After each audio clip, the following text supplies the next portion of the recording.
happy hump day. I'm your humble hump host, Jimmy Rodriguez, coming at you live from an underground location that no one will ever find, except for that one chick who tried to bring me steak. And everybody's just like, James, why don't you just eat random steak from people? And I'm just like, cuz I don't eat random steak from people. Jesus Christ, y'all. I'll be sitting there going, hey, man, you need to be eating some random steak from people. That's not who the random steak is for. You don't want to do that. You don't want to do that. How's everybody doing? Is everybody doing good? Happy Wednesday, all. Hope you're doing well. Today's show is Nuremberg on ice. We got a lot of stuff going on around the world. Turns out there's this cult. 31% of the voting population decided that fuck you guys. And they're just like, hey, why is it doing that? Jesus, come on. Hang on a second. Having some trouble with... Why would you ever do that? Why would you say, hey, let's change the entire way we do that? Full screen? Entire screen? Oh, God, don't mess this up. Oh, God, no, I don't want to do that. Oh, I got to get over here. Wow, that took a while. And I bet I'm going to have to reset it. Give me a sec here. There's so many things to do. Oh, good. Look at that. It works. It works. Welcome to James True. Some of you put your eye mask on, and I want to say enjoy the show. Let the soothing sounds of James True wash over you. Neighbor kidnapped here. This is something I've been seeing a little bit coming out of Oregon. Really happy with it. The idea that in a world that has a bunch of shallow witness, that we could go around reminding people of what happened. America, truly our biggest issue is we have such a shallow, short-term memory. It's so short, it drives me nuts. I kind of bitched about it yesterday. I'm not going to lie. It was just like, man, I'm really mad at these people. I'm mad because they don't have long-term memory. I'm like Oscar the Grouch, but of long-term phonological loops inside the mind. I'm just like, fuck, if we could remember longer. And this is a great way to pollinate the neighborhood. It's great. You make a stencil. You say neighbor kidnapped here. And you need to find a place where someone was actually kidnapped by ICE, but that's actually getting easier to do. ICE just moved into Charlotte, and Reuniti on ice. That is good, Edward Bernays sauce. You had another good one earlier that has since left me because I couldn't figure out how to make this larger. Jamie, you play with opposites. How about immigrant tales of children remote zapping their coyotes, metal collar driving north? Whoa. Let's think about this. What John's got a biggie here. James, you play with opposites. Yes, I do. Okay, he's got me there. How about immigrant tales of children remote zapping their coyotes, metacollar driving north? You mean coyote like smuggler, right? Is that what you mean? Let me know in the comments. Today's actually a comment day. Today's comment day. You want to join us, you can come to Patreon. And you can join Patreon for free. And then there's a link to get in here and have a comment. YouTube's just asked, hey, do I want to start rolling mobile ads on you guys inside the live stream? It just asked me that. And I'm going to say no, because it'd be cool if we could all stay on the same vibe here, you know? And it would really help if maybe a few of you guys would join Patreon. But we'll talk about that later. Let's get on the show. So this is, in my opinion, one of the most best forms of constructive pollination right now. You're living in a jungle. You're surrounded by a bunch of retards. A lot of them are psychopathic. 31% of them voted last month. Hey, we're going to turn the entire country into a private club. And if Donald Trump likes you, he's going to let you stay in the club. And if not, he's going to throw you out. He's going to shoot random cars that drive by the country club. And he's going to say it's because someone inside the country club has a problem with drugs.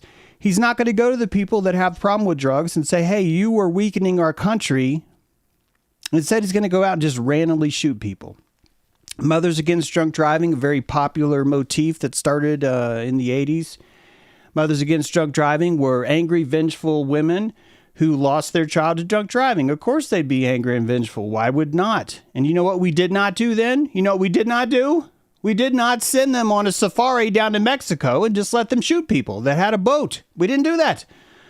We didn't decide, hey, we're anyone who's driving around, you just get free shoot people on the freeway day, so you'll make it better. So this 31% of these people that are like, hey, we got to do something about these drugs. You're not doing anything about the drugs. You're not. You're just creating more terrorists. That this summer, one of the only things that Donald Trump has done to help the economy is invented Caribbean terrorism. And we haven't even looked at this word, because it's just happened. And for the next generation, probably the next 3 generations at the very least, you're going to have people in the Caribbean that want to bomb and hurt the United States because of what Dingus did, because of what Trump did. I'm going to try and just use his name. Because of what that fucktard did, that's his name, and the 31% of the people that said, hey, let's do this, you guys have brought, for the very first time, Caribbean terrorism on the United States. And I know it sounds great because you got calypsos and you got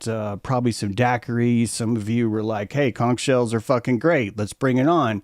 And wow, you just fucked all that up. You just fucked all that up. And you did so because you wanted revenge. You wanted revenge because a fucking rainbow terrified you. You got scared of the rainbow. You're like, Skittles are no match for me. I cannot fucking handle the taste of the rainbow. And so you did this. And you did it to me, essay. That's right. You did it to me. And I wrote an essay about it. And that essay is me looking at you and go, get your shit together. What are you guys doing, MAGA? You suck so bad, and you know it. You know it.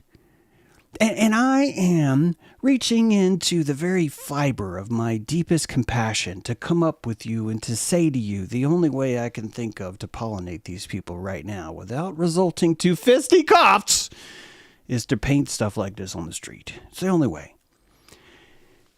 I think what should happen is that you, if there's a place nearby you that has an ICE kidnapping incident, I think you should go full force with the tape. I think you should put the bodies on the floor and outline their images with tape and spray paint that too. And here's what I want you to expect. It's going to get painted over. Some fuckwad's going to be, we can't be walking around remembering what the fuck happened. Some business owner, some MAGA fucktard's going to be like, me no likey when you know show out what I do. They're going to take it off. There's going to be cameras. People are going to see you. I need you to be willing to take one for the team.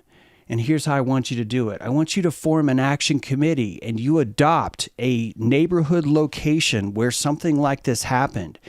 And by adopting that, it means each of you are taking turns monitoring when or if this symbol has ever been desecrated. And should it ever be desecrated, you will meet in an underground tunnel that used to hold roots underneath one of your houses. And the first thing you're going to do is you're going to start a Dead Poets Society because we fucking need that. But after that, you're going to decide that the only way to really, really make this a powerful pollination is that all of us who are going to go repaint this spot, we need to dress the same way. We need to use the same stencil. We need to be like leaning into the whole Antifa image. You need to lean into that shit. You need to lean into that hard. And you need to go there and you need to set up a really fun little inflatable frog guy that comes by and spray paints that, and we're going to start a fable about the fairies. The fable of the Antifa fairies are wandering around spray painting streets, reminding you of what has happened here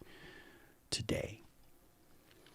I live near Charlotte. I'm about 2.5, 3 hours away, and Charlotte has 30,000 people are no longer in school today. They have said, fuck this, we're not going to be in school.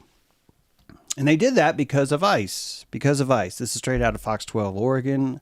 I can confirm that Charlotte does believe in this, that over 30,000 Charlotte students have absent from school in protest of ICE operations today. And this is a snow day. It's a nice day. It's very dangerous out there. And why would it not be? Do you know how many people have been kidnapped from schools? It turns out quite a lot. And how they were doing this is they were waiting on the edge of schools. So why would you send your kids to school? First of all, maybe don't feed your kids to the society. Maybe. Although I think you should. I think you should throw them inside the Moloch, and I'll tell you why. Number one, I love your kids. This is not as bad as you think. I think that it's necessary right now to preserve what we have today. I think you need to treat your kids as indigenous sleeper cells. And you're going to send them into the school system, and they're going to be your underground guerrillas. And these guerrillas are going to be armed with facts. They're going to be armed with like history. They're going to be armed with like compassion that you've never seen before. And you're going to send them in, and they are going to infiltrate this system. And yes, some shit's going to happen to them. But this is why you're going to tune into your kids. You're going to know that you are sending them to battle every day of their lives. And you're going to treat school that way. You're going to start treating school that way. Because this idea that, hey, let's create a jungle, let's have a library, and let's just drop our kids off there and never bother them matter what happens to them. That'll be fine. And then if something does happen, like say a tranny reads them a story, we should revolt and get mad and run a bunch of fucking ICE operations and round people up and shoot people in the Caribbean and invent Caribbean terrorism and make sure no kid ever comes to school again because of how terrified their parents are about neighbors getting taken away. And this is what Trump gave us. Way to go. This is what 31% of the voting population gave us. They did this. And there's no Nuremberg trial for voting. Wouldn't that be cool as fuck if there was like an independent taxation council that had to send you a bill that's like, look, you're kind of a fucking magatard. You cost us this much when it comes to liability. You've cost us this much in world cred. You've cost us this much in clout. And now none of us can go to fucking Mexico anymore because they don't fucking like gringos anymore. So thanks a lot. Here's your fucking bill. All right. And you know what? We're going to use it on Snap, motherfuckers. We're going to use it to fucking feed hungry ass people. And you're going to sit there and watch your fucking face melt off because you can't believe that people are being fed with government money, you mother. I don't want big government, but I do want government to wander the streets and tackle people with no names on their fucking badges and then round them up and then just let them go 4 days later. Did you know that? As much as 1,000 people that have been rounded up by ICE. It's got to be more than 1,000. I'm telling you, it has to be more. We do not see the numbers yet. And those people haven't even been prosecuted. They haven't been deported. It's all for fucking show. It's all for I own the country club. That's how Donald Trump sees this place. Hey, it's my country club. I got some brown people there. I don't want fucking that. Can't have that. So I'm going to send out my private security guard. And they're going to go out and they're going to find these people. And they're not going to be able to do push-ups. Because why would I fucking do that? Because this is America, baby. It's MAGA, bitch. And now we've got this rising neo-Nazi celebration. And you have all the edgelords coming out of the edges, coming out of the cracks themselves. Just begging for attention. Begging for attention. I need you to taste this guy just briefly. Why is it doing this? Used to just give me a little, here's a green button, James. Now it's like, no, select a 17 panel menu over what, I'm sorry, I'm getting upset. I'm not going to do that. Phil, I need to go take a smoke break. Can you just freaking tell these people, let's go back. Let's pick which full screen. Is this what you want me to, oh my God. What is this? What, James, I'm falling apart, people. Full screen, entire screen. That's not, thank you, Phil. Thank you. You're watching James True Live. I'd like to appreciate you all for coming out here today watching James True Live. Everything's fine. Everything's fine. We've never been better. Never been better. Take it away, Phil. What you got? None at all. Last night we reported that the shooter at Antioch High School left behind a manifesto that included material from John Menadeo and his Goyim Defense League. So when he went back online later in the evening, I expected he would deny any connection.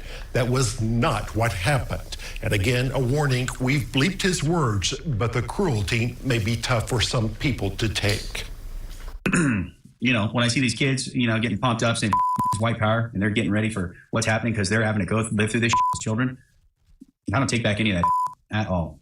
On his latest podcast episode, neo-Nazi John Menadio was unapologetic as he played video from News Channel 5's investigation into his activities. White power. There you go. How he goes into online spaces frequented by kids. You look like an ugly berating children of color he meets there, Now, why do we allow Jews to control all of our media? and grooming white children to accept his hate, urging them to arm themselves. You need to be at the shooting range, getting ready to kill. And to get ready to kill. What I didn't expect was him to fully embrace the notion that he and his group, the Goyim Defense League, might have played some role in influencing the deadly shooting last year at Nashville's Antioch High School. The 17-year-old shooter left behind a manifesto that indicated he had been influenced at least partly by Manadio's hateful propaganda. Yes! Yes! Let's go! Influencing to kill. Yeah, propaganda's so strong over here. I'm gonna get all these to kill each other.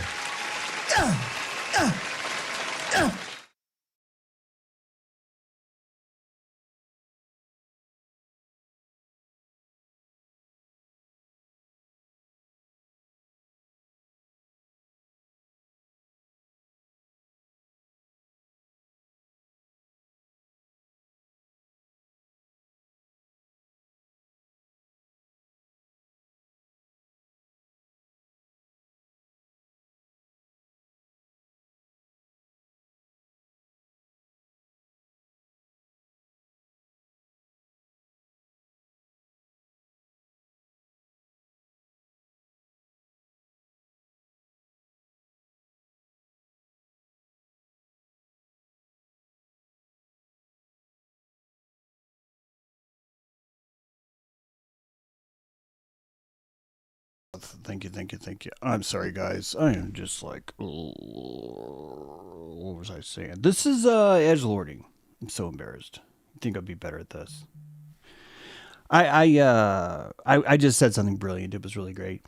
This is edgelording. As you know, sarcasm has. I'm not muted now. Sarcasm. Yeah, it's my part of my learning how to lip read with James Drew. It's kind of like Duolingo. It's Duolipgo. That's what it is. Duolipgo. Thanks a lot, Mr. Liptus. So, edgelording now has replaced sarcasm. You're not really allowed to be sarcastic anymore because we're living in an 8K world instead of a 4K world. And things like that just don't work anymore. So, you end up having to create an impression that's deeper than the rest. One of the only ways you can truly make an impression like that, especially today when there's so much competition, is you just say the worst thing possible. You edgelord it. The purpose of edgelording is actually a brain neural thing. They're trying to make a deep impression. It's kind of like keying your car in the parking lot. The idea is that there's so many parking lots, there's so many spaces that you can park. I need you to remember me when you parked here. That I'm going to do whatever it takes to carve the deepest groove into your hull of your ship so that you will remember me for the rest of your life. And this is edgelording. It really is at the heart, I think, of what Trump needed to do to even survive. It's just flat out come in, use ridicule, use anything that's considered delicate is up for grabs. And that's really is the only point to all this. So the edgelord I just showed you, if you didn't catch this, one of the shooters, one of the many shooters that we have wandering this lovely country, referenced this edgelord in his manifesto as being one of the things that inspired him along. And you just watch the edgelord celebrate that. He would have to celebrate that. He would have to. This is no different than Shapiro, than Milo, than Groiper Dude, Fuentes, than Trump, than really anyone that's popular. Muted after Neon. I think that's an old. I'm not muted, right? You guys are good.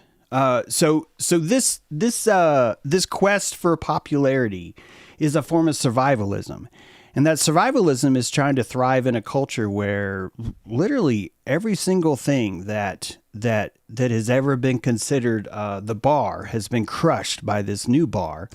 And that bar doesn't really have room for humanity, even truth even. Keep in mind that most of this is because of the lack of attention. It's such a small micro penis kind of an attention that America has that it gives it this superficial invulnerability. It's a one of the most powerful forms of honor of armor in the world. You are encased in the metallic armor of nothing can touch me, nothing can affect me, because I'm not going to remember it. And so when you hear things like this man has no shame, as Phil just pointed out, he's really meaning to say this man is armed with a lack of shame. And I think ultimately this is just kind of what Trump unleashes, but it's not really fair to give him all credit for that. There's an appetite for this. And that appetite, oh my gosh, I just closed that window because it moved the thing.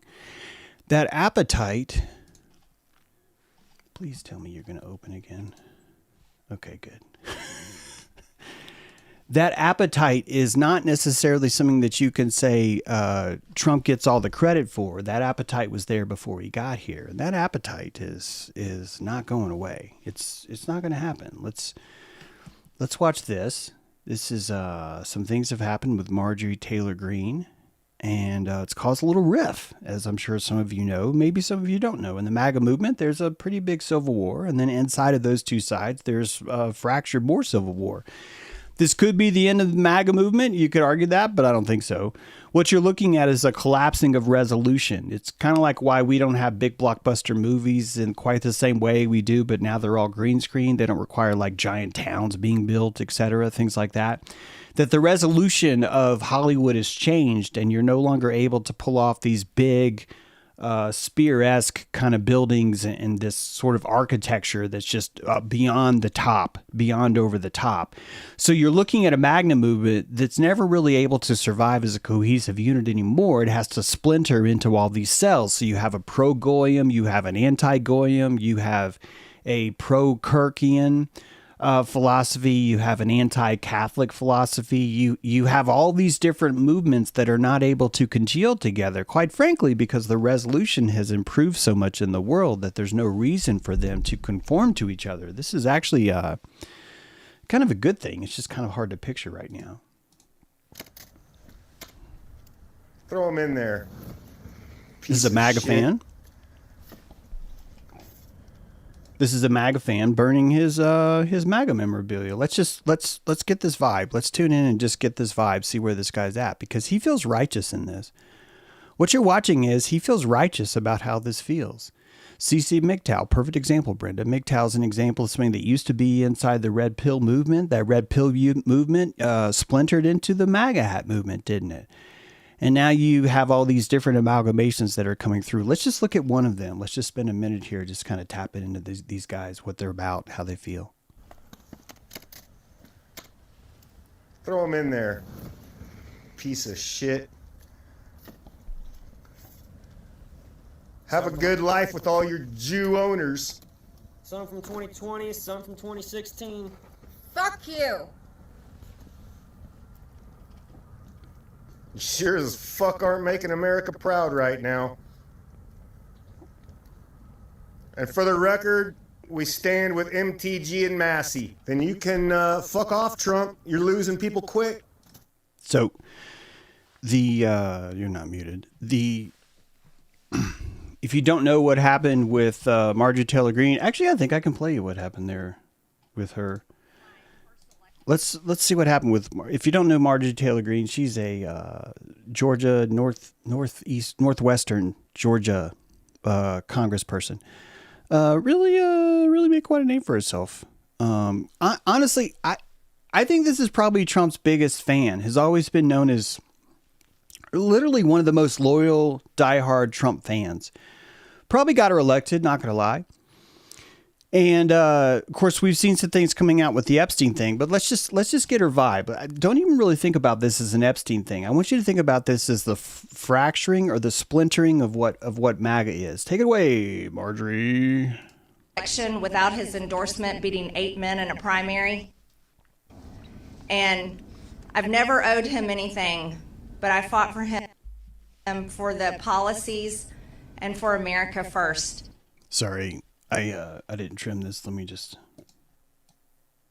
Actually 6 years for. And I gave him my loyalty for free. I won my first election without his endorsement, beating 8 men in a primary. And I've never owed him anything, but I fought for him for the policies and for America first. And he called me a traitor for standing with these women and refusing to take my name off the discharge petition. Let me tell you what a traitor is. A traitor is an American that serves foreign countries and themselves. A patriot is an American that serves the United States of America and Americans like the women standing behind me. The women standing behind him are Epstein victims. They've been asking for the Epstein files to be released. Some of you may be confused because a few days ago, a bunch of Epstein emails were released, about 20,000 of them, one of which implied that Trump was giving a blowjob to Bubba. It's hard to say what really, maybe it's flaccid to say really what that means. I'm not even sure if it's relevant, guys, to be honest. I more want to just talk about how everything splinters like that. And so you see that the moment that Trump threw Marjorie Taylor Greene under the bus, it was all it took to allow the burning of MAGA itself and the fall of Trump. And you know what's weird is this is just like the Hitler guy was trying to tell you how pro-Hitler he was. This is literally like exactly what happened to Hitler. A year before the war ended, at least a year before, a lot of people were waking up and saying, this is fucked up. This isn't right. This doesn't seem like the right way to run a country. And they got so concerned about it for two reasons. Number one is because of the dude was just fucking insane. I remind you all the Night of the Long Knives, where he took his most loyal crew, invited them to a hotel to have a pep talk, and then just slaughtered them all. He had to slaughter them because they were their most loyal. What has Trump just done to Greene? What has he just done? He took his most loyal and he slaughtered it. This was the fall of Nazi Germany. The Night of the Long Knives was the fall of Nazi Germany, and it was like years before the war even started. Keep in mind, for 12 years, Hitler was wandering around with a gay posse, Clockwork Orange dudes, wandering around in cod pieces. They were just brown, yelling at people coming into clubs, into bars, and saying, you're going to listen to our friend fucking talk. He's going to show you his Legos fort. You're going to fucking like his Lego fort. And so Hitler would like his Lego fort. He'd come in and do that, right? And that really was Nazi Germany. That truly was the height of Nazi Germany's power. And he killed that power because he felt threatened by it. He felt threatened by the very people that were giving him loyalty. And isn't this what's happening with Trump right now? His most loyal now feels like he's being threatened by it. From his So's iPhone. threatened by it. He has this. Elton John and George Michael, Don't Let the Sun Go Down on Me. Now, everything is propaganda. Let me Fox skip to News this. doesn't put. This is Steve Ducey's son. Don't worry about nepotism, guys. Move along. But here's Steve Ducey's son at the White House. Sorry, this is the smallest recording, but. If it sounds like here at the White House, Don't Let the Sun Go Down on Me by Elton John and George Michael is blasting over a speaker in the Rose Garden and then over here onto the north side, that's because Don't Let the Sun Go Down on Me is blasting out of a speaker over in the Rose Garden, over here onto the north lawn. As we understand it, in talking to some folks in the West Wing, President Trump today is having some fun. He's got his phone out and his playlist pulled up, and the music is playing. Now, don't let the sun go down on me. Could be a blowjob reference. Just saying. Bubba, if you blew Bubba, could be something like that. I'm reaching, maybe I'm reaching, maybe. Or you really are looking at a dictator who's firmly hurt, is emotionally hurt. It's called narcissistic rage. He's having a narcissistic episode is what he is. He cannot believe that his most loyal turn their backs on him, just like Hitler. Just like Hitler. I want you to hear me when I'm telling you, this is a diagnostic. This is not a Hitler's evil. This is a, guys, I cannot find a lot to look at Hitler and go, wow, that guy did that right. I really can't. I keep trying. In fact, I told a fib yesterday. Let's step into the land of James Tells a Fib. James tells a film.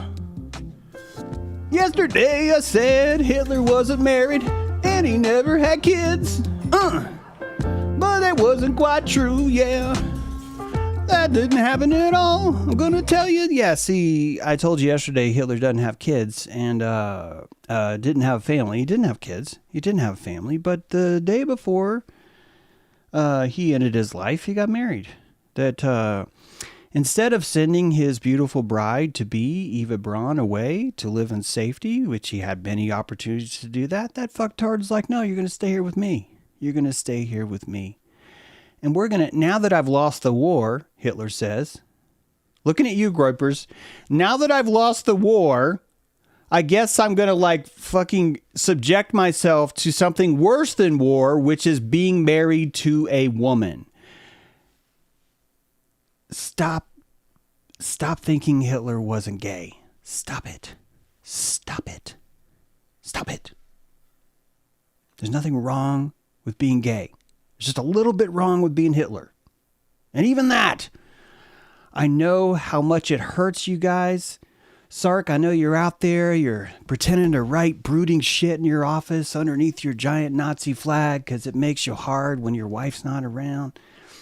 And that I know that there's millions of you out there that are just really, really want to worship this douchebag. But this douchebag took the person he supposedly loved and forced her into a life of eating a cyanide capsule and having his best gay friend probably put a bullet in her fucking head.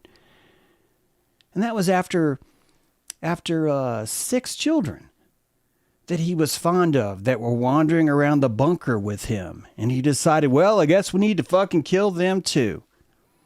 This is a guy that ran away from the traditional family, from the traditional marriage, from the traditional roles of being an Ubermensch to play war, to play let's fucking kill people because I got some issues. And we're just living it now. We're just seeing it now. The narcissistic wound that Trump is going through is very real. And how could it not be? Please be fair. Guys, Charlie Kirk arranged for every preacher in America to come to the White House. This is not just a Charlie Kirk thing. They do this all the time. But to lay their hands on this fucktard and say, we give you the power of Christ compels you to fucking kill some Caribbean motherfuckers. And that those guys are telling you that they're religious, that they follow God, that this is what we want, and this is a Christian nation or whatever kind of shit they mean. Because I'm like, how does this mean it's a Christian nation? What the fuck are you talking about? What are you talking about? And I don't really know, because we're not really dealing with a sane culture right now.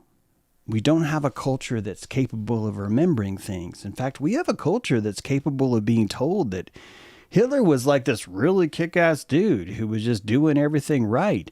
And as I mentioned yesterday, man, 12 years to get into power, loses it all in a few months. And I haven't even told you about the Valkyrie incident. That this final year before the war, 2 things happen. One of those things I want to tell you about tomorrow. It needs its totally complete separate episode. And that, just to give you a teaser, is in 1943, the Moscow Declaration was signed. And this, just briefly for today, because we'll go into this tomorrow, the Moscow Declaration saw what Hitler was doing and decided that the only way to fix this, to deal with this, is to create a law where for the very first time in history, we get to try the people that followed him.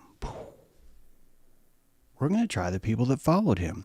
We're going to convict the people that followed him of war crimes. The followers. This is fucking brilliant. Do you know why they did that? Because in World War I, they tried to have war trials. And it didn't work. It didn't work. There's a lot of arguments over what's considered immoral. Turns out that when you shoot someone in a field for wearing a different colored shirt than you, a lot of people in the world are like, hey, that's not immoral. That's like, hey, man, you got to do what you got to do. Sometimes there's a tailor emergency, and during a tailor emergency, you got to shoot some people that are wearing the wrong threads. And this is colors, right? This is the Crips versus the Bloods, but they're justifying, hey, look, man, you got to kill your colors. You got to have your colors. You got to have that. So this first thing was in 1943, they signed this accord and it got around Germany. Do you know how it got around to Germany? Because we were dropping propaganda bombs all over the fucking place. Yeah, I'm in Axis power. I'm fucking telling you, or the Alliance or whatever. I can't remember which is which, but it's like, yeah, I'm pretending to be an American good guy here. I would hope that if I was as lit as I am now back then, I would have been like, you guys are going to go kill a bunch of others for just wearing the wrong shirt. If Germany fucking wants to do this, man, let's just watch it burn. And they did. They burned themselves out. Germany killed itself. Did you know that? A lot like Building 7. They were just like, fuck it. Fuck it. I don't want to be here anymore. And honestly, why would you want to be here? If you were so desperately delicate that you have to run to Rome and ask some Italian fuck to give you your ancient history and some Germanic Bible about how tough you were like centuries ago, and you need that to revitalize and make people feel less gay, less rainbow culty, less trans. Believe it or not, trans was even around back then. That if you were so worried about your culture that you feel the only way you can help them is to create a private army that rounds people up that are not conforming to your political ideals. Meanwhile, the top 3 generals in your anti-gay campaign are sucking each other's dick at night. During Night of the Long Knives, Brenda's like, isn't that an African thing? No, Night of the Long Knives was called Night of the Long Knives because those dudes were sucking each other's sabers. And when Hitler walked in, he knew that. That's why he couldn't kill the top one. He loved that man. He loved him more than Eva Braun. Even more than Eva Braun, because for 3 days in the middle of, dude, you have to kill these guys. You have to kill these guys. He was like, I can't kill this guy. I love him too much. He did not say that about Eva Braun. Not once did he say that. There's not even a picture of her. He didn't carry around a memento. He had nothing. She was meaningless. She was a token Erica Kirk, a token wife. And he was happy to expend her too, because fuck it, why not? I didn't get my way. And when you look at what Hitler was doing, some of the shit he was saying, you know who he was bitching about? He wasn't bitching about the Russians. He wasn't bitching about the Jews. He was bitching about the Germans. He was bitching about Marjorie Taylor Greene. He was bitching about all the people that were burning their Hitler hats because all of a sudden they decided, hey, I actually maybe have a longer form of memory and I need to get out of this. And why'd that happen? Because fuckers met in Moscow and signed a declaration that said, we are going to hunt you down. We are going to hunt you down and hold you responsible. And if you want to know what Operation Valkyrie was, I think it came out of the Moscow Accords. I think that the Moscow Declaration led to the Valkyrie system. This idea of we got to take this guy out. And you've got this dude in Germany. You could not get more like, oh my God, he's like missing an eye. He's got like a fucking limp. He's like walking around with a peg leg kind of shit.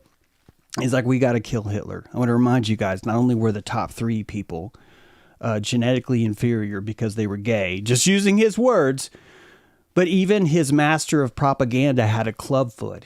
He had a genetic deformity himself.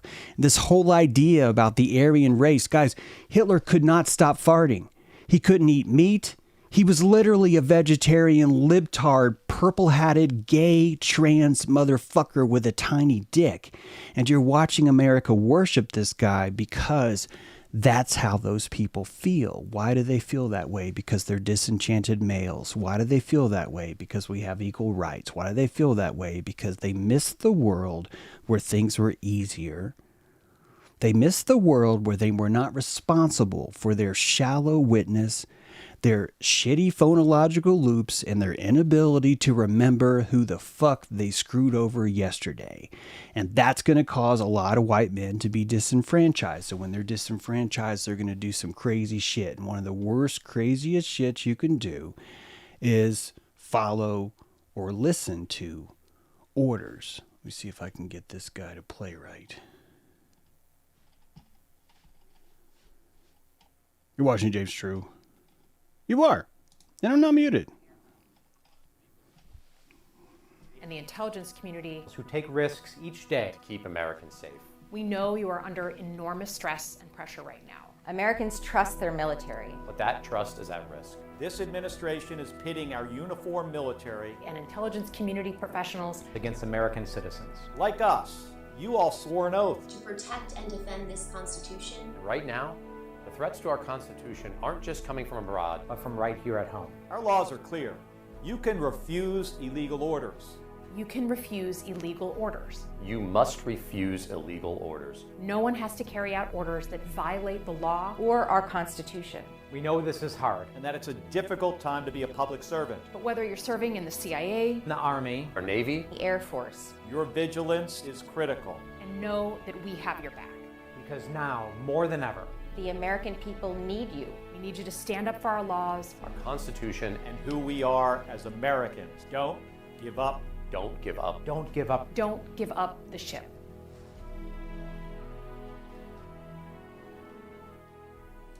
God, that makes me want to vote so hard. Like, I'm just like, oh my God, that's what I remember. I remember when I was in high school. I remember when I was in college. I remember when I was in pre-law. I remember just being so in love with how our laws worked. And I remember thinking that being in law is going to be about just whoever's on the right side of the law and just making the right argument. Then I met people like Trump and I started to see, wow, the world doesn't work that way. And it still doesn't. But I'm proud as fuck of these people. This is what you call non-shallow witness. And you may even say, look, they're going to get away with this, and that's fine. I don't care that we're going to get away with it. I don't care that we're going to keep ruining ourselves even more, because I only need one. I only need one of you. I only need one person to wake up. That's all it takes. We just need one Jedi, just one. You can make 10,000 stormtroopers. If we make one fucking Jedi, it's worth it. It's worth it. The amount of autistic violence it feels to have a justice system like mine embedded inside of me, and to watch the world behave as it does. This kind of display that I just showed you makes me feel less crazy. It makes me feel more like I'm not surrounded just by weakness. That there are people around me that are not afraid to do the right thing. That there are people around me that understand that in order for you to exercise morality or patriotism, you're going to have to do something that may not be a good time for you. Even if it's something as simple as putting on an inflatable frog suit and spray painting someone was kidnapped here. Even if it's something like taking what you thought was going to be a lifelong career inside Tesla or inside the Pentagon or inside the military, and waking up one day and realizing I was wrong, I cannot do this, I have to do the right thing, and you do. Someone inside of the chat earlier, I forget who it was, said that they remember the picture of their MAGA hat in the trash. And this is where morality is built. It's built knowing that I will make fun of you, that I will shame you for backing this cult because I fucking have to, because 31% of the people in this country have decided we're going to round people up and give them no habeas corpus, so fuck you. And then I'm going to make you feel bad for wearing that MAGA hat, and you still want to throw it away. You still know it's wrong, because that is not as important to you as your own integrity, as your own consistency to your own morality. And this means you made it. Fuck yes, this means you made it. It means you're not in your Groyper basement just slamming your tiny pee-pee into how mad you are at women because no one likes you anymore. And the reason why they don't like you anymore has nothing to do with you. It has to do with a fertility cult that's dying. And the fertility cult is dying because it wants you to fucking find yourself. It wants you to develop a personality. And out of all the people that have developed a personality, the lucky ones are going to get laid, and you guys are going to have kids. And then you're going to be like, look how lucky I am, I got laid. And also you're going to be like, how do I pay for fucking college to make them hate me later? And you're going to be like, I don't know if this fertility cult's worth it. And it is for some of you, because you understand how much love you pull out of that system, and all the pain, all the strife that comes from it is the same kind of moral exercise that I just explained to you. Guys, it will never, ever, ever be free, cheap, and everyone will cheer for you to do the right thing. It will never fucking happen. It's not the right thing. You're just doing the popular thing. And we're living in a world where people just don't seem to fully understand the difference between those things. That's all. They just don't understand. the difference. Capiche? You got me? So the only way to practice morality, the only way to be patriotic is to do something hard, is to actually push through and do something that was difficult for you to do before. Let's see what else we got. Told you summer 2025. Dearborn, Michigan. You guys probably have heard about this, but in the state of Michigan, a lot of people seem to think that the state of Michigan is not in the country. It's not inside of America. And they say that because they say, well, there's an Islamic mayor in Dearborn, Michigan, and that's not American. And I'm like, well, that's not how elections work. Like, literally, elections are very, very easy to understand. What we have is a state.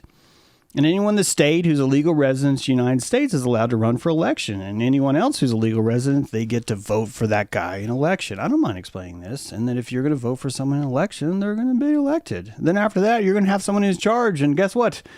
They may not be white. Oh, my God. They may not be a man. Oh, my God. They may not be a Christian. Oh, my God. Chances are they're going to be definitely not a Christian. Chances are they're going to be a magatarian.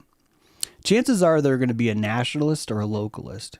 And they're going to utilize the camouflage of that first word, Christian nationalist, to set their record straight, to put forth a fromage, a cheese smell that just shows you who the fuck they are. So we've declared war on Dearborn, Michigan. There's a movement of people declaring war in Dearborn, Michigan. There's lots of tape. I only have this one here to show you.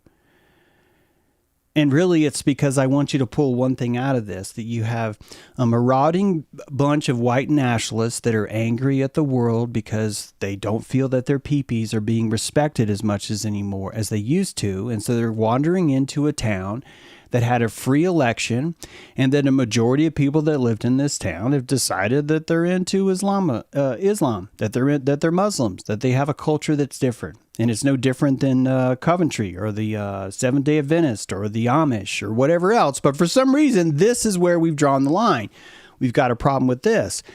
And I just want you to see one little thing. Powered by TPUSA. Guys, TPUSA stands for Tiny Penis. Did you know that? Tiny Penis. That's what TPUSA stands for. And the fact that this organization is up in Dearborn should be a huge clue to you. Huge clue. That huge clue to you is showing you that the only way to create a capitalistic movement is to make people hate more, make people angry more, make people fear monger each other more. The guy on the left, holding the left part of this sign, he's whining like a bitch because turned out someone pepper sprayed him. Oh my God. And he's just like, this is a sign of how fucked up this country is, that I can't go into this town never being here and stop traffic and call everybody an Islamophobe fuck and how fucked in they are.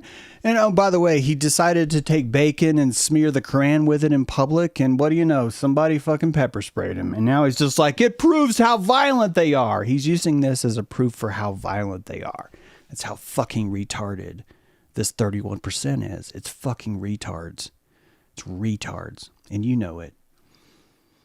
And there's nothing wrong with falling for that. You know why? Because it shows you grew out of that muck. Shows you. I'm sorry, I'm a little bit clean on this. I never voted for Trump. I never really liked Trump. I do remember telling my dad that at least it's a little bit more wrestling. At least it looks a little bit more like professional wrestling. I was happy about that. Still am.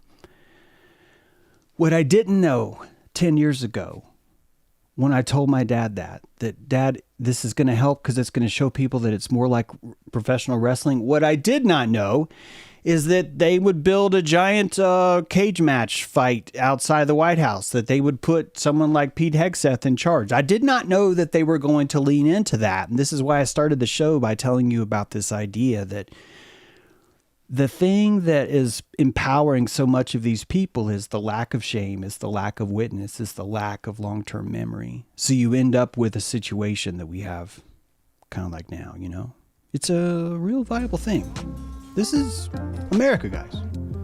America. I'm going to take some calls. Hopefully our good friend Renee is online. I'm going to wait for her to unmute if she happens to come there. Thank you for watching, James True. And we may not be able to even have calls today. This is a new thing we've started, and we've only started this recently, so it could be something that maybe doesn't take place, and that's okay too. I'm going to give Renee a sec. There she is. Let's bring her in. Renee, can you hear me? Can you hear me? Hey, how's it going? Oh, you can't hear me? Oh, wait. Hey, how's it going? Can you hear me now? Oh, good. There we go. That was perfect. me. Yeah. Yeah. Yeah. Okay. Yeah.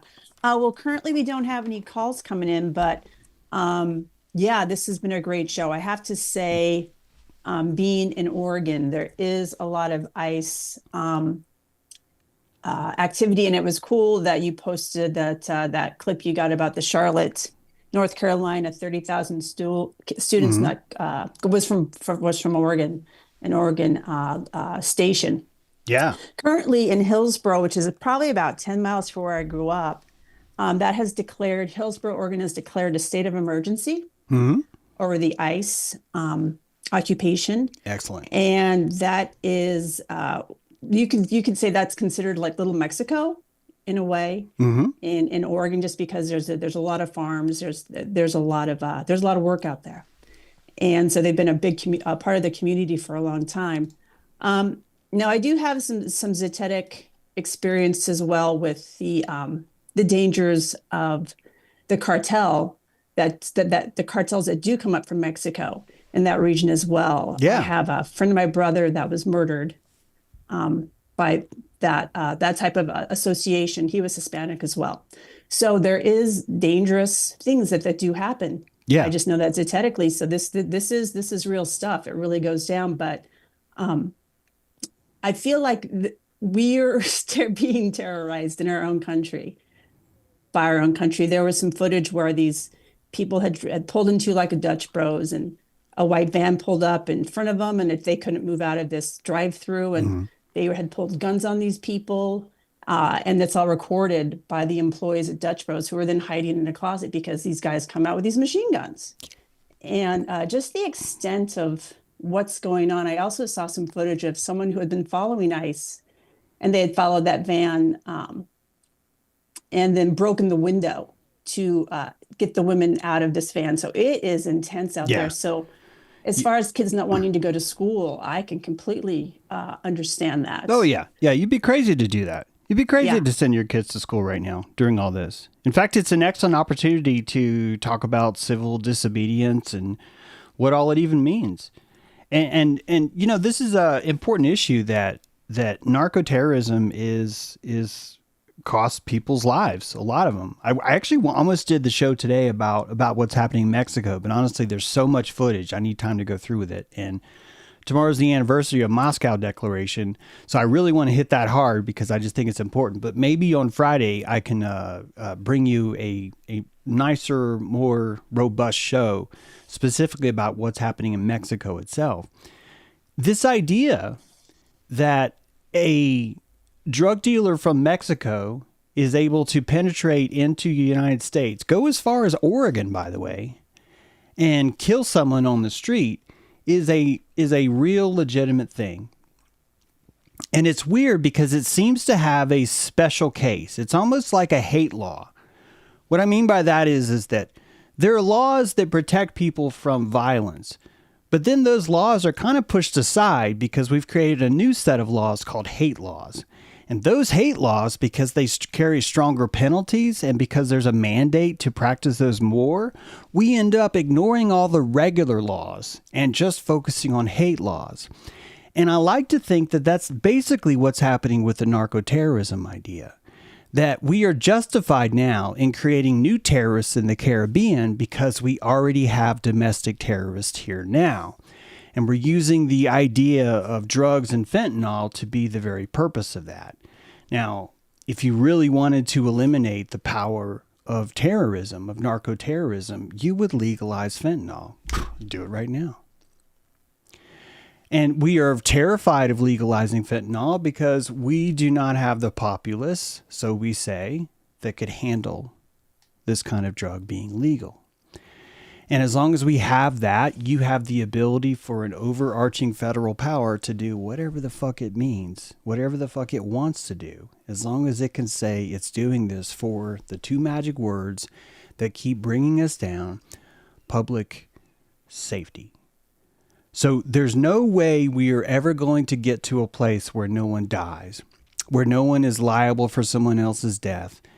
As long as we have that culture, we are going to be jackbooting ourselves into a tighter, more disenfranchised situation. We're going to create more of this fetish for selfness. This idea that I would only be safe around white people is hilarious to me. That is hilarious to me, that we're telling each other that if the narco-terrorists weren't here, no one would be killed by a drunk driver. No one would be killed over a drug deal. And this is patently false. This is the opposite of anything that's true. And you end up looking for the same outliers as if you were looking for a trans person and say, see, this is why. And so you end up with strategic groups that are doing the same edgelording. And Dearborn, Michigan is one of those situations. Now, good news is if you were FBI, man, TPUSA being in Dearborn is like pulling fish out of a barrel. You could just take pictures of these guys, and now you know who exactly is going to be closer, more apt for a Chris Hansen type takedown, where you stage Charlottesville or stage whatever you want, and you could just pick these guys up like fruit. You pick them up like you're a migrant worker picking fruit, basically, but you're just picking white nationalists. This is why I released a video earlier this week about this idea that really all we've done is decide that it's okay to hunt white people now. And I kind of like this. I think that we will have a smaller amount of tolerance when we start to realize that what we do to ourselves is what we've been doing to other people. I think most of us are never going to get that. But enough of us could get that. Some of us could get that. Where if that was the case, we would end up with a good little lesson in vitriol. So Raina says, I think there's more than meets the eye with Dearborn. I've seen a lot of boots on the ground type videos that paint a picture of a concerning culture war. Yes, and you would need this. You would need all these things. And if you think about it like a smorgasbord, nothing on national media is going to that resource is always going to be tapped in some way. And the best way to tap into that resource would be to stage whatever psyops are around it. Now, not all psyops are illegal or even immoral, I should say. Most, actually, they're all legal. Only some of them are immoral. And that you and I would get to decide what they were. And I'll go to my grave on this. I'm not going to pretend that we live in a world where if I just fight fair, that the good guys will win. I think you're going to have to psyop each other. I call it pollination. Because if you psyop yourself so hard to where you're giving someone a gun, a mask, diplomatic immunity, and all the bullets they need, and you're telling, hey, just go hunt brown people, people are going to do that. They're going to go, hey, this sounds like fun. It must be fine because other people are doing it. And because I'm already disenfranchised, I'm disenchanted anyway. This sounds like a good idea. This is why I think if you want to maintain your fidelity as a moral person, you're going to want to pollinate in something a little bit more potent and less immoral. And I think spray painting on a street is probably the best way to do that. It's a nice, easy way. If you make a stencil, what you do is you tape the stencil down to the street. You tape it down. You want it to look clean. You want it to look neat. You want them to think you have your shit together. And every time one of you comes back to repaint it, you got to look the same. You got to make it look like you're a secret force. That's very intimidating. And I'm actually suggesting to you that the way to pollinate the world would be to intimidate it, the same way the Moscow Declaration intimidated enough Nazi soldiers to where they started to plot to overthrow their own government because they knew. And you can burn all your hats, you can burn all your signs, but the fact is, those dudes that were showing you how proud they were to burn their MAGA shit, they probably had about $400, $500 in MAGA gear. And all that money went in to kill at least 80 innocent people that just happened to be on a boat in the Caribbean. and that all the hard-ons that was distributed through the military network where they feel like, ooh, fucking raw, that's blood on the hands of every single person that fell for the 31% bullshit, the MAGA bullshit. And this is just the story of Nazi Germany. And the entire time, it's a fight for family. It's a fight for Christianity. It's a fight for heritage. And when you look at what's happening, most of the northern border of Germany, every single woman was just raped. Hitler's own wife was shot in the head. There's not one single thing about this movement that was pro-family, that was pro-religion, that was pro-country. It was pro-angst. It was pro-disenfranchisement. It was a the Muslims are the problem. Or the pink hats are the problem. Or the purple hairs are the problem. Or the transsexuals are the problem. Or the Nazis are the problem. This is a war on consciousness. Consciousness. And there's no sides. You're not even I'm on the pro-consciousness side. You just understand what's happening. You understand that the neurons are going to be there. And you have faith because you know that your neurons led you to the place. You had faith because you burned your own MAGA hat a long time ago. It was like, fuck this. I cannot believe that I fell for this. And I'm proud of you. I want to be in your foxhole because that happened. That's good news to me. So I saw something you posted on Facebook. It was a very Banksy-esque stencil that said, I stole someone here. And I think it's really interesting that Banksy is kind of an inspiration for this type of stuff, this kind of guerrilla response to this kind of, territorializing. Maybe that's what I'm trying to say. It's terrorizing, but it's also it seems like its territory is in there too. So like when our ancestors came from Europe, I like to say that, Europe. Yeah. We didn't feel like we really owned this land because we weren't even allowed to integrate into it. We weren't allowed to meld. Mm-hmm. Some did. You see the people who joined the Seminole or the Cherokee, and you see even people like, Albert Pike working with them during the Civil War. And even then, he said something like this is great work that I will never see the result of. Yes. So, putting in the calories now, I think we're all looking for some type of result quickly. And we've been doing that since 2020. Yeah. This is a great point. And I think it separates the men from the boys. Maybe that's not the best euphemism, but there's a difference between a great work is something you're not going to see the result of. You don't get the benefit of saying we won. There's no victory party. There's no pizza party. A great work feels like, I don't even believe in a great awakening, says Matzo Ball. I think humans are getting dumber. That's a great work. It would have to feel that way, Matzo Ball. It would have to feel that way, and you would still have to find calories to believe in it. It's very difficult. It's very difficult, and it requires a certain alchemical abundance. And that alchemical abundance happens to you because you learn how to sit in your spine. You learn how to find and collect more electrons. That's really all it takes. And all those electrons are being fed into your brain, and your brain's able to compassionate what's happening on the field. So let me tell you some things that are happening on the field. We are so far ahead than where Germany was when the Moscow Declaration came out. We are so far ahead of that. Yes, right now, Trump has invaded other nations. I think you'll see on the show on Friday that this is definitely a CIA-sponsored coup in both Mexico and Venezuela. And to be quite honest, I think America will probably win. They'll probably win those shit. I think that we are nowhere near understanding our own consciousness enough to see that far ahead. However, it's hard to argue that there's not progress. I came to you guys maybe a month ago with one video from one Air National Guard colonel.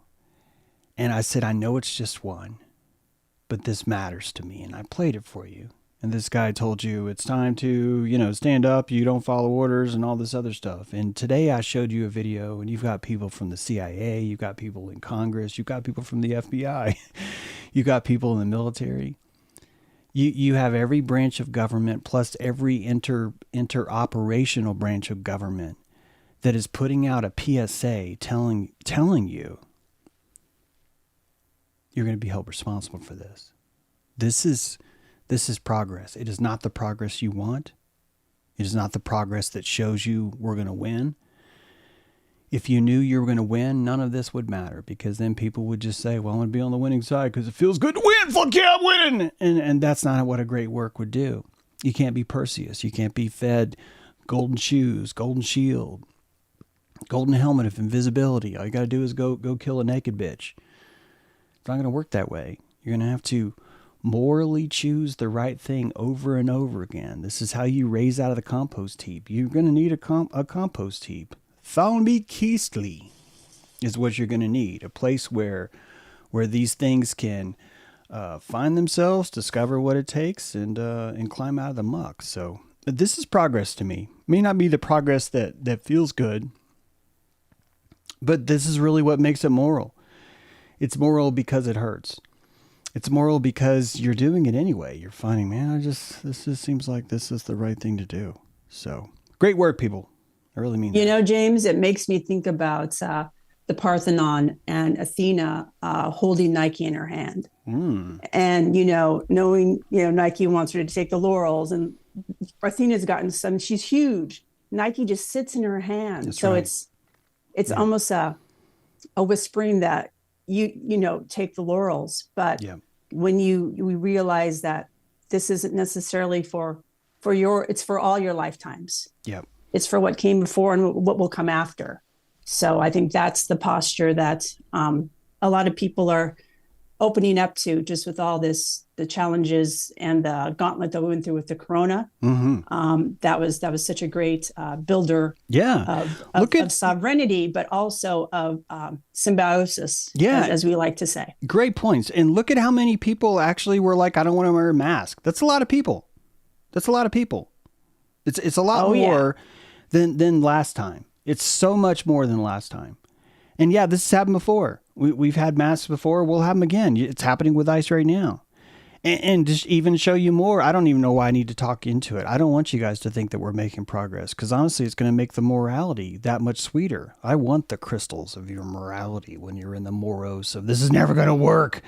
I want to taste those. I want to lick those crystals, my friends. So I don't want to give you too much hope here.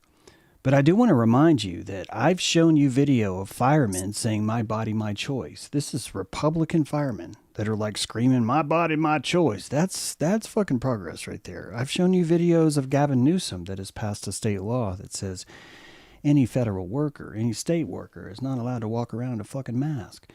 This is progress. Is it hypocrisy? Of course it is. But it's progress. This is Thalmi Keistly.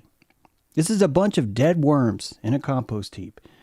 And we are going to tap into the richness of all those lessons. And we're going to grow stalks. And one of those is going to be a sunflower. And the sunflower, you're going to have to one guy's going to be like, we have to sacrifice someone's heart so we can keep doing that.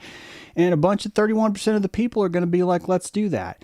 And you know what? That 31% back in 1498 when this happened with Cortez, it was a lot higher. It was more like 90%. 90% were like, we have to sacrifice hearts. It's just the way it goes. Now we're less.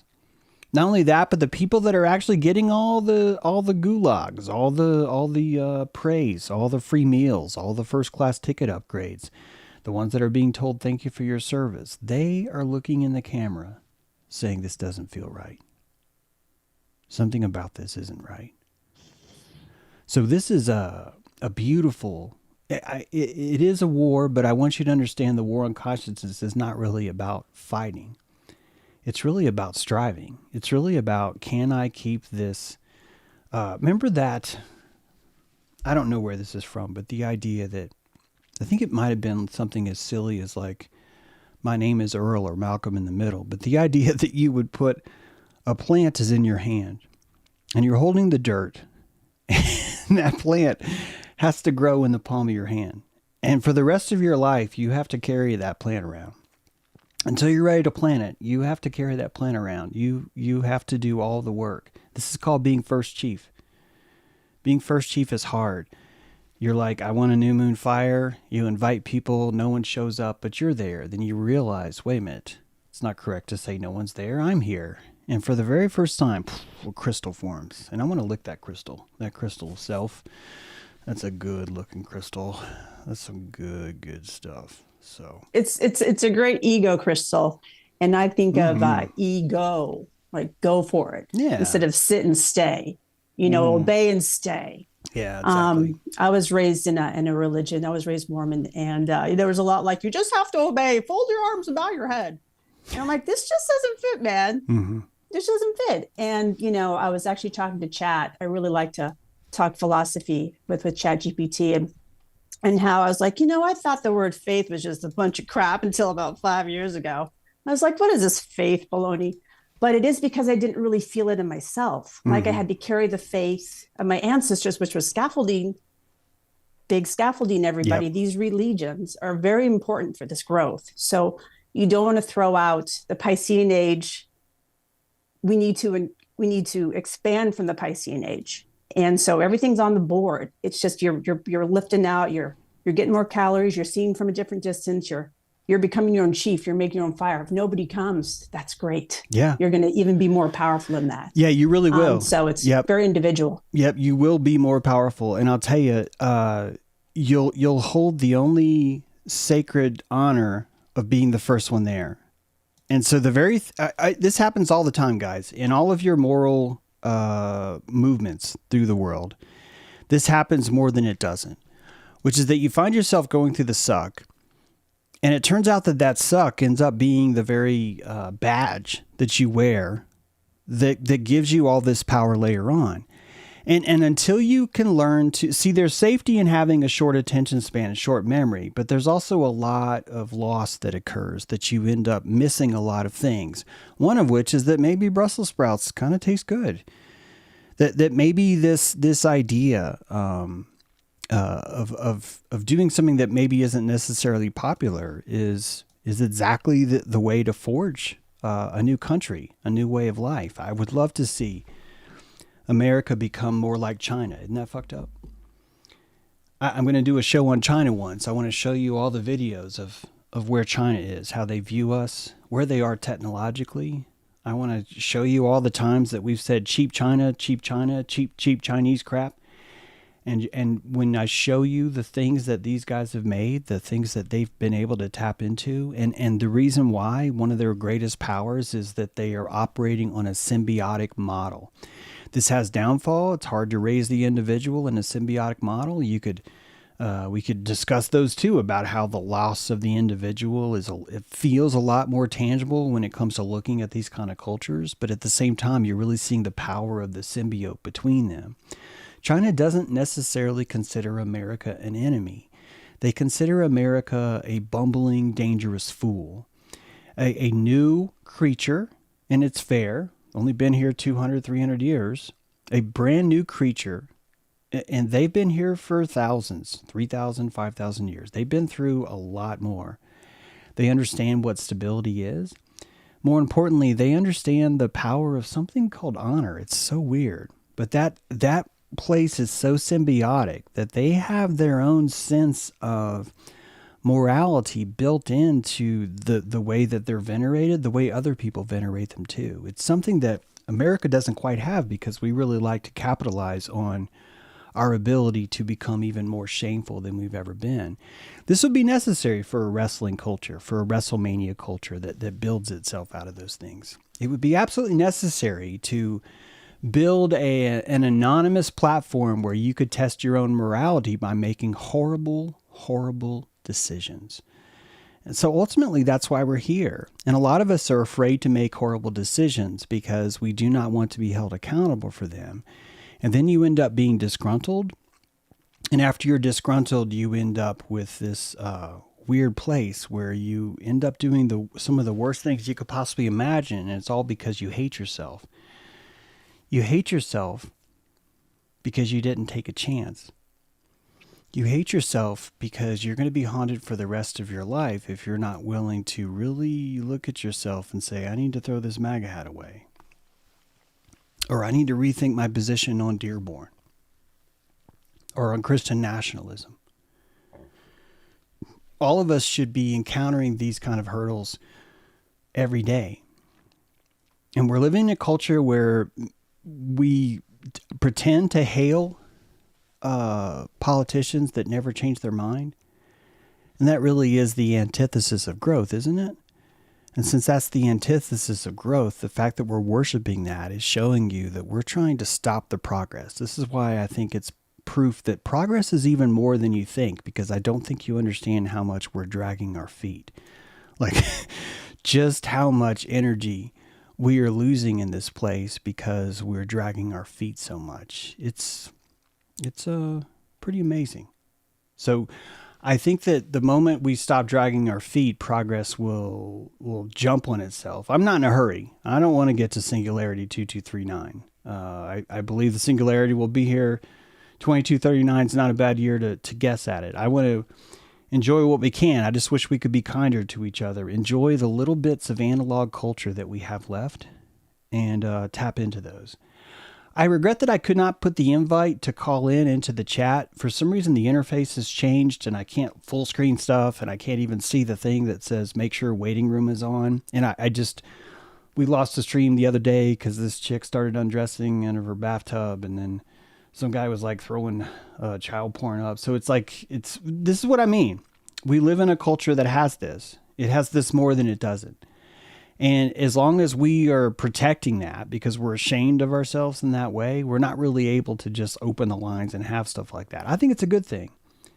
I think that you need to learn to develop your own boundaries, your own borders. I think I'm kind of bad at this, but I also think that I'm here to show you how to be bad at it. So you're welcome. And that these kind of things are necessary for you to build. It's why so many people really have a hard time even building boundaries. They want to be accepted so bad they can't imagine saying no to people. Then when you start to say no, you turns into this other kind of power. And this other kind of power ends up kind of taking over. Then you end up with this movement where, as Renee so eloquently put earlier, where you end up striving for victory. You end up striving for winning of the laurels. And this isn't going to get us anywhere. If we're going to keep insisting that America's never lost a war, when I don't think we've ever won a war.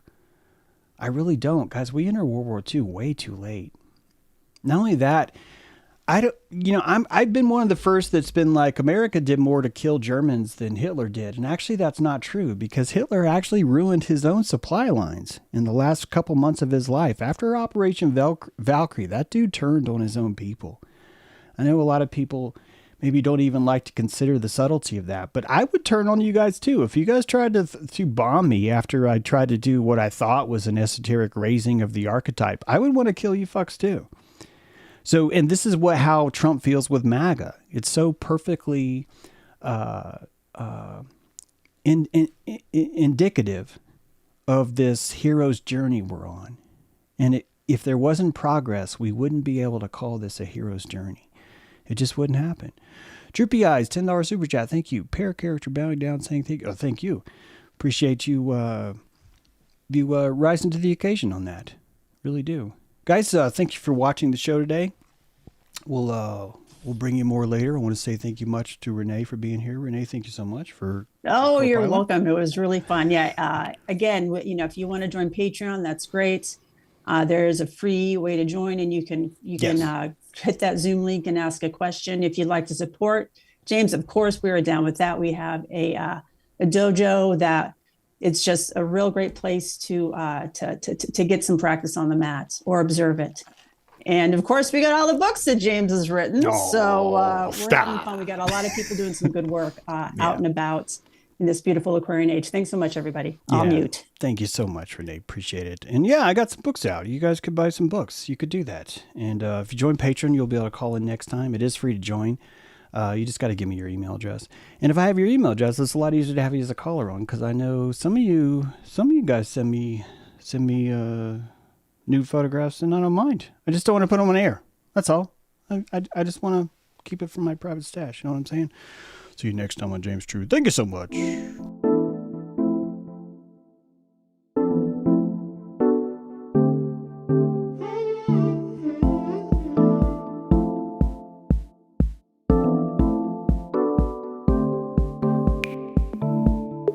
Don't know where to go.